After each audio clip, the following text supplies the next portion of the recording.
अस्सलाम वालेकुम dear students, welcome to the yes math universe. उम्मीद करती हूँ आप सब खैरियत तो आफियत से होंगे। अगर आप मेरे चैनल पर नए हैं तो आगे बढ़ने से पहले चैनल को सब्सक्राइब करना और साथ ही बेल आइकन को प्रेस करना मत भूलिएगा। तो चलिए आज का टॉपिक स्टार्ट करते हैं। बिस्मिल्लाहिर्रहमानिर्रहीम। स्टूडेंट चैप्टर 1 हमारा कंप्लीट हो गया और आज हम रिव्यू एक्सरसाइज करने जा रहे हैं।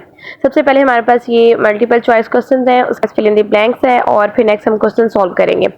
ओके, इसमें सबसे पहले उसने मैं कहा ऑर्डर ऑफ मैट्रिक्स 2 1। हमने ऑर्डर बताना है। ऑर्डर का फार्मूला हमने पढ़ा हुआ है, m बाय n होता है, यानी m मीन नंबर ऑफ रोज और n mean number of columns.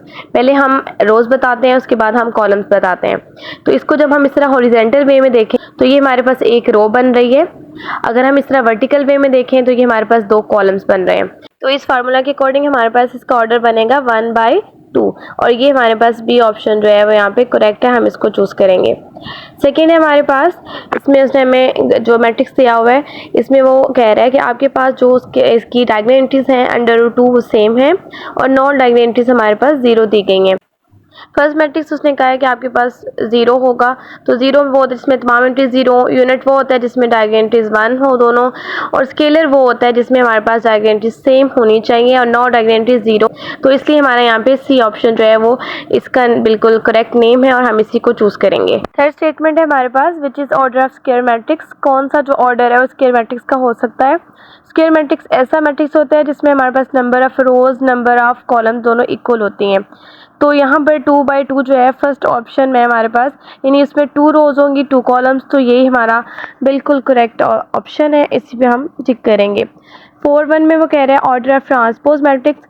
हम इस तरह भी डायरेक्ट फाइंड आउट कर सकते हैं कि इसका हमारे पास 3 रोज बन रही हैं और इसको हम इस तरह वर्टिकल वे में देखें तो हमारे पास 2 कॉलम्स बन रहे हैं, तो 3/2 होगा। तो जब इसका ट्रांसपोज लेंगे तो वो इन्वर्स हो जाएगा, यानी 2/3। या फिर आप यूँ भी कर सकते हैं, आप इस मैट्रिक्स का पहले ट्रांसपोज फाइंड आउट करें, उसके बाद उसका ऑर्डर डिसाइड करें। हमें एडजॉइंट फाइंड आउट करना है इसी मैट्रिक्स का। एडजॉइंट के लिए हमें इसकी डायगोनल एंट्रीज को रिप्लेस करना होता है और नॉन डायगोनल एंट्रीज के साइन चेंज करने होते हैं।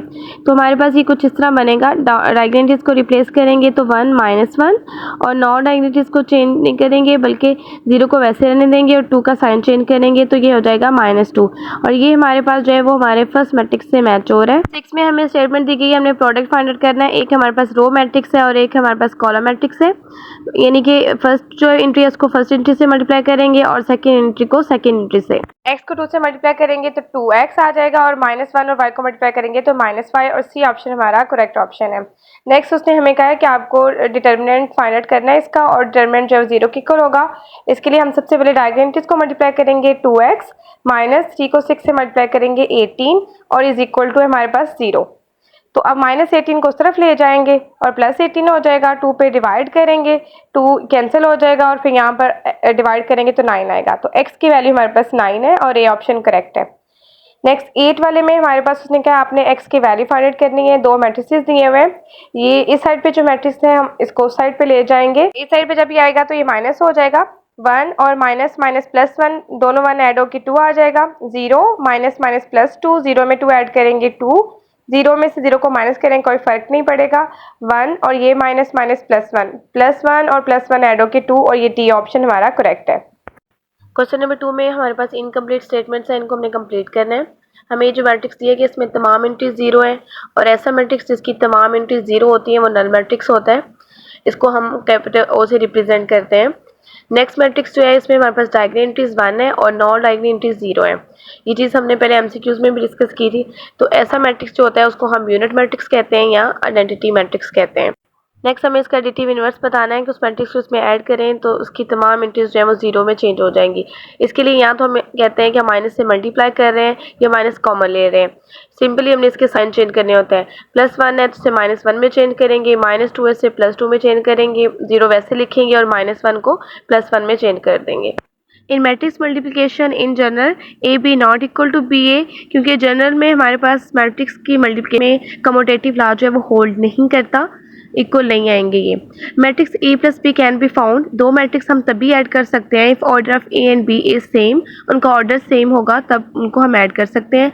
सब्ट्रैक्शन में भी हम ऐसे ही ऑर्डर चेक करते हैं, उसके बाद उनको सब्ट्रैक्ट करते हैं। लास्ट हमारे पास वो कह रहा है matrix is called dash matrix if number of rows and columns are equal, तो वो हमारा स्क्वायर मैट्रिक्स होता है जिसमें हमारी रोज और कॉलम्स की जो तादाद है बराबर होती है।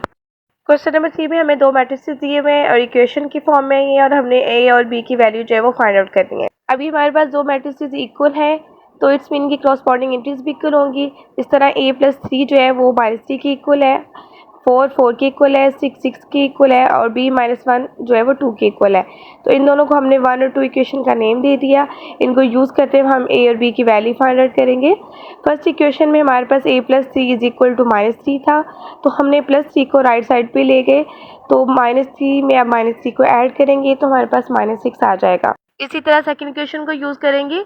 b-1 इज इक्वल टू 2 था तो हम -1 को दूसरी साइड पे ले जाएंगे, +1 आ जाएगा यहाँ पे, 2 में 1 ऐड करेंगे 3 तो b की वैल्यू हमारे पास 3 है।